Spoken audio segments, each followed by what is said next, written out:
क्रूस है निशान, क्रूस है निशान, क्रूस है निशान, क्रूस है निशान। आगे बढ़ते चलो जवान। क्रूस है निशान, क्रूस है निशान। आगे बढ़ते चलो जवान। पीछे न हटना तू कभी सटना, पीछे न हटना तू कभी सटना। यीशु है चट्टान, क्रूस है निशान, क्रूस है निशान। आगे बढ़ते चलो जवान। क्रूस है निशान, क्रूस है निशान। आगे बढ़ते चलो जवान।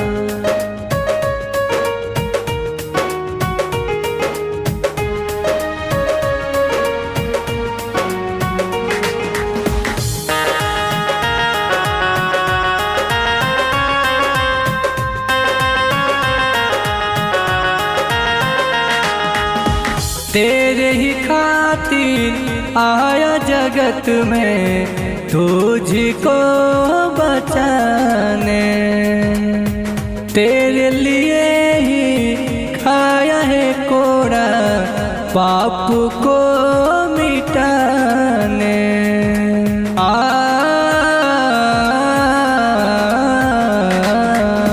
तेरे ही खातिर आया जगत में तुझको बचाने। तेरे लिए ही खाया है कोड़ा पाप को मिटाने। पीछे न हटना तू कभी सटना, पीछे न हटना तू कभी सटना। यीशु है चट्टान,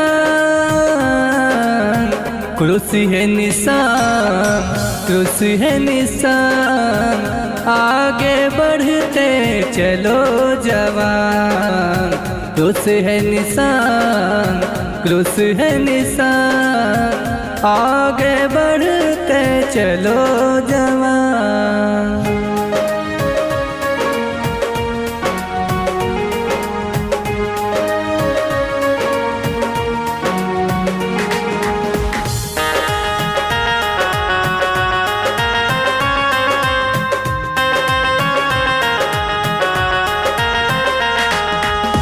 मेरे गुनाहों को क्षमा किया है, खून अपना बहाया।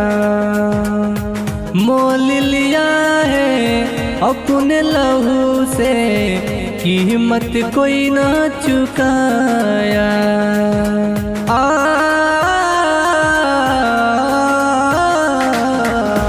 मेरे गुनाहों को क्षमा किया है, खून अपना बहाया।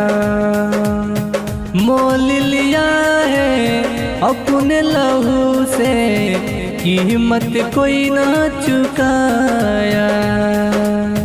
पीछे न हटना तू कभी सटना, पीछे न हटना तू कभी सटना। यीशु है चट्टान, क्रूस है निशान, क्रूस है निशान। आगे बढ़ते चलो जवान।